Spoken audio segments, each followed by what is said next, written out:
పైకి తీసుకురావడానికి నిరంతరంగా ప్రయత్నం చేశాడు. వర్గాలు విభేదాలు అవి ఎక్కడైనా పరిస్థితులు ఉంటాయనుకోండి, ప్రతి ఇంట్లో ఉంటాయి, ప్రతి సమాజంలో ఉంటాయి, అట్లాగే మన సమాజంలో ఉన్నాయి. కానీ ఆ విభేదాలన్నిటి కూడాను వేరువేరు చేసి అందరినీ ఒక తాటిపైకి నడిపించడానికి ప్రయత్నం చేశాడు. రాష్ట్రం మొత్తం కూడా పర్యటన చేసి ఎక్కడ కూడా ఏ విభేదాలు లేకుండా ప్రయత్నం చేశాడు.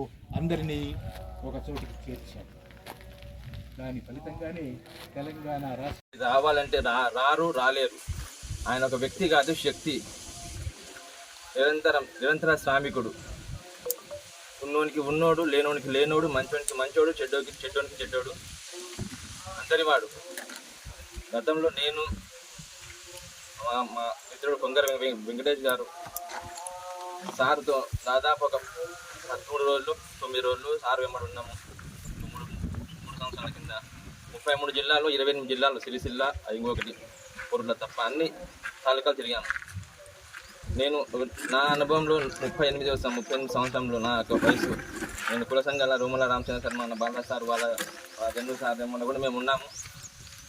కానీ సంఘము ఒక రావాలి, పోవాలి, దేవుని మొక్కాలి, తినాలి, పోవాలి అంతే తప్ప సంఘంలో ఇలా ఉండాలి, యాక్టివిటీ ఇలా చేయాలి అని నేర్చుకున్నది మా ప్రభాకర్ సార్. దీన్ని మేము అన్ని రోజులు తిరిగితే ఆ సారుకు నాకు అలాంటి వ్యక్తి నేను మా సంఘంలో చూడలేదు.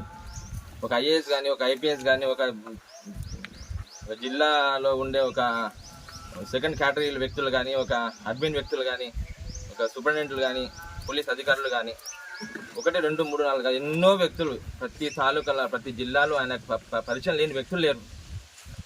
గతంలో నేను చూసి చాలా సార్ ఇలాంటి వ్యక్తులు మాకు పరిచయం కావడం మాకు చాలా గొప్ప విషయం. రెండవది, సారు మన పద్మశాలి సమాజానికి ఎంతో చేశాడు. చెప్తూ పోతే ఒకటి కాదు, 2 కాదు, 5 కాదు, 10 కాదు. ప్రతి సంవత్సరంలో రెండే కార్యక్రమాలు జరిగేవి. గతంలో రొమ్మల రామ్ సార్ ఉన్నప్పుడు, వీరన్న సార్ ఉన్నప్పుడు నాకు రొమ్మల రామచంద్ర సార్ నాకు మంచి, నేను పనిచేసే వ్యక్తి. నాకు వీరన్న సార్ నాకు తెలియదు. తర్వాత నాకు ప్రభాకర్ రావు సార్ నాకు బాగా పరిచయం. మరి ఇప్పుడు ప్రతి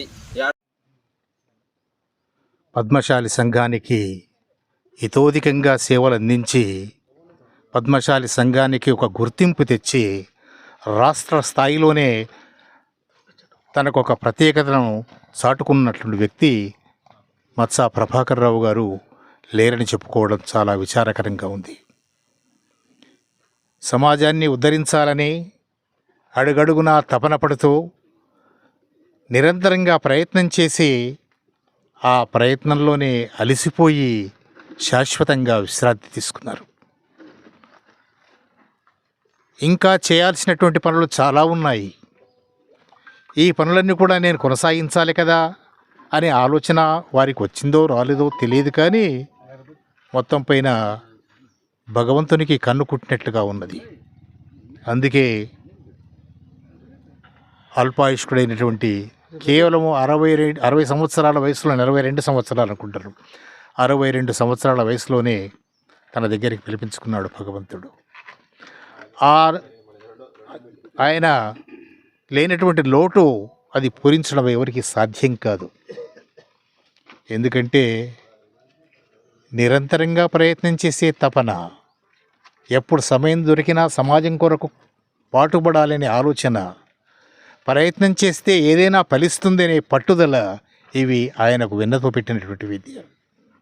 ఆ పట్టుదల కారణంగా ఈనాడు ప్రత్యేకించి మహబూబ్ నగర్ పద్మశాలి సమాజానికి దారి చూపి చిరస్థాయిగా సమాజంలో నిలిచిపోయినటువంటి వ్యక్తి ప్రభాకర్ రావు గారు. ఆయన చేసిన పనులు 1, 2, 3 అని చెప్పుకోవడానికి వీల్లేదు. అనేకమైనటువంటి కార్యక్రమాలని చేపట్టి దిగ్విజయంగా పూర్తి చేసి ఇంకా చేయాల్సిన పనులు వదిలిపెట్టి వెళ్ళిపోయారు.